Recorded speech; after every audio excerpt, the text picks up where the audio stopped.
Assalamualaikum warahmatullahi wabarakatuh.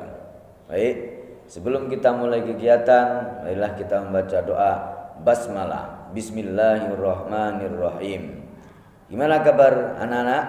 Alhamdulillah. Tepuk semangat. Semangat.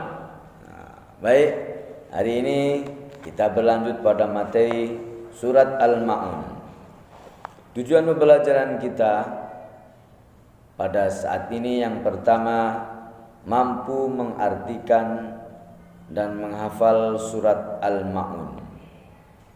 Kemudian mampu mengetahui isi kandungan surat Al-Ma'un.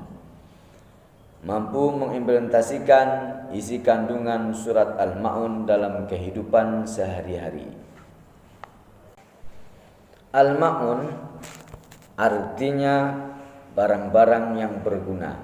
Penamaan surat Al-Ma'un diambil dari ayat terakhir dari surat Al-Ma'un tersebut. Surat Al-Ma'un termasuk surat yang tergolong Makkiyah, surat yang diturunkan di kota Mekah. Di dalam Al-Qur'an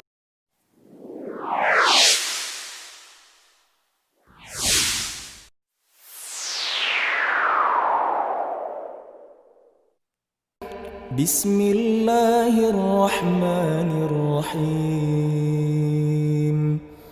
Ara'aita alladhi yukadzibu bid-din, fadhalika alladhi yad'ul yatim wa la yahuddu ala ta'amil miskin. فويل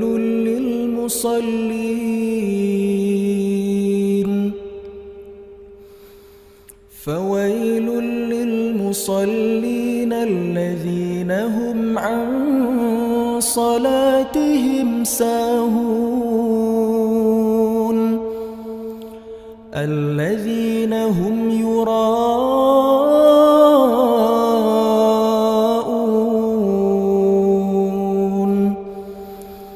ويمنعون الماعون.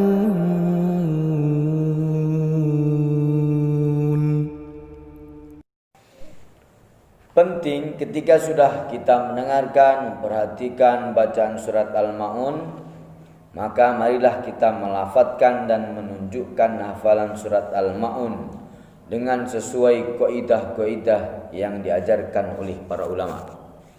Marilah kita mulai. A'udzu billahi minasy syaithanir rajim.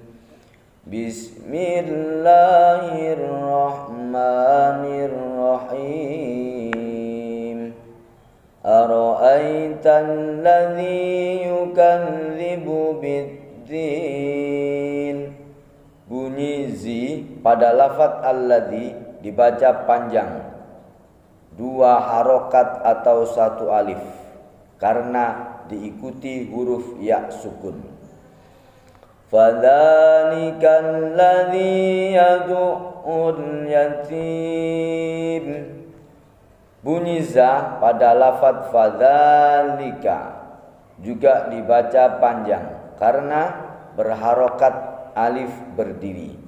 Begitu juga halnya dengan bunyi zi pada lafaz alladzi dibaca panjang, dua harokat atau satu alif karena diikuti huruf ya sukun. Selanjutnya, wala yahuddu ala ta'amil miskin. Pada ayat ketiga terdapat 4 huruf pada lafaz-lafaz yang dibaca panjang, yaitu bunyi la pada walafat wala dibaca panjang 2 harokat atau 1 alif karena terdapat huruf alif yang menyatu dengan huruf lam. Kedua, yaitu bunyi la pada lafaz ala dibaca panjang 2 harokat atau 1 alif karena terdapat harokat fathah berdiri. Begitu juga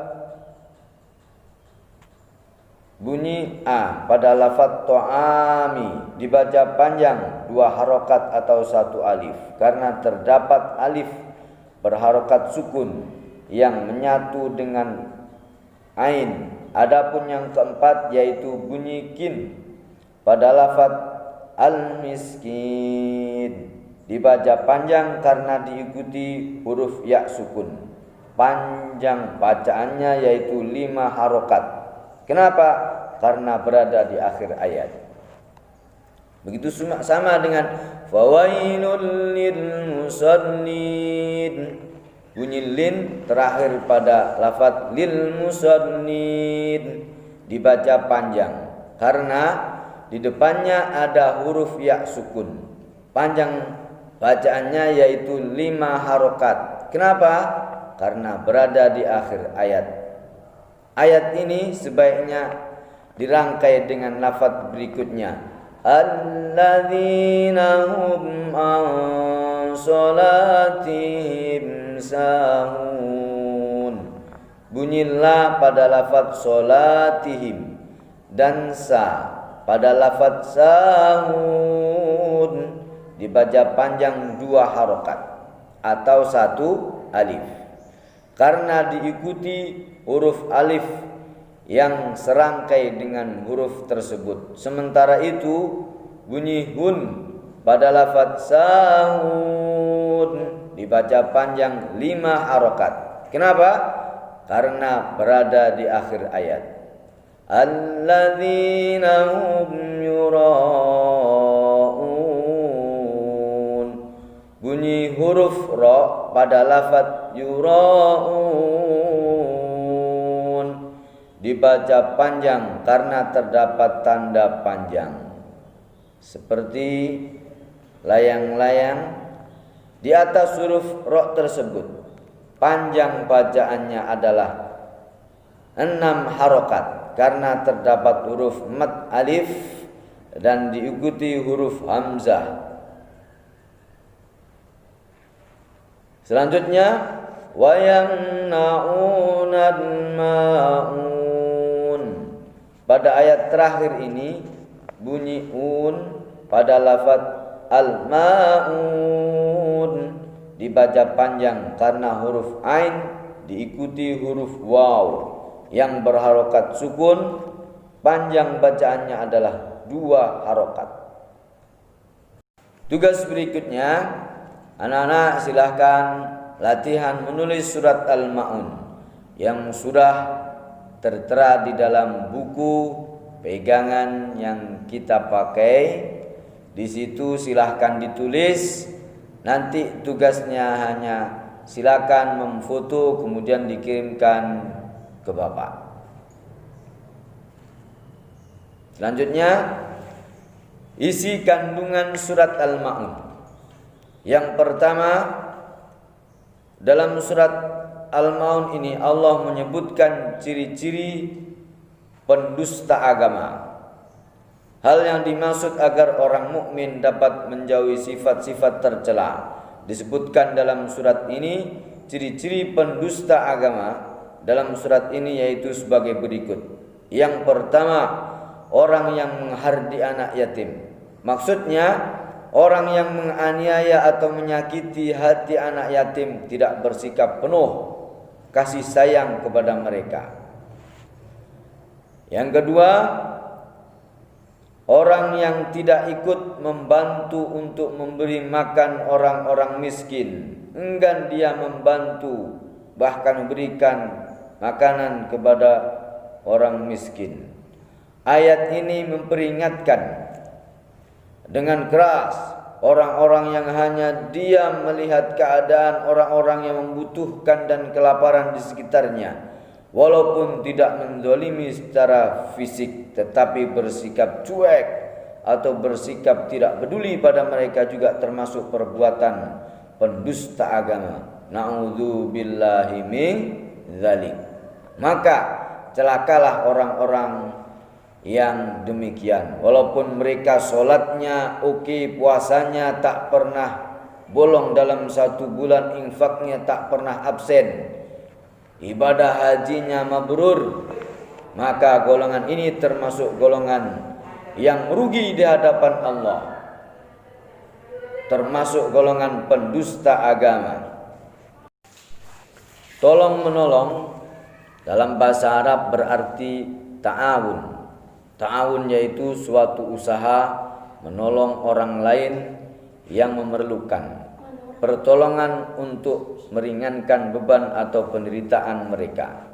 Tolong menolong merupakan kewajiban bagi setiap manusia. Dengan tolong menolong kita dapat menjalin hubungan baik dengan semua orang, mempererat silaturahim dan menciptakan lingkungan yang damai dan rukun. Tolong menolong banyak manfaatnya. Yang pertama, menimbulkan rasa empati dan peduli dalam setiap pribadi masyarakat. Kedua, memberikan rasa ketenangan dan bermanfaat bagi orang lain. Yang ketiga, meringankan beban orang lain. Yang keempat, mempererat tali persaudaraan. يا رسول الله سلام عليك يا رفيع شان ودرجي يا رسول الله سلام عليك يا رفيع شان ودرجي عدفتي يا جيرة الألم يا أهيل الجود والكرم عدفتي يا جيرة العلم يا أهيل الجود والكرم يا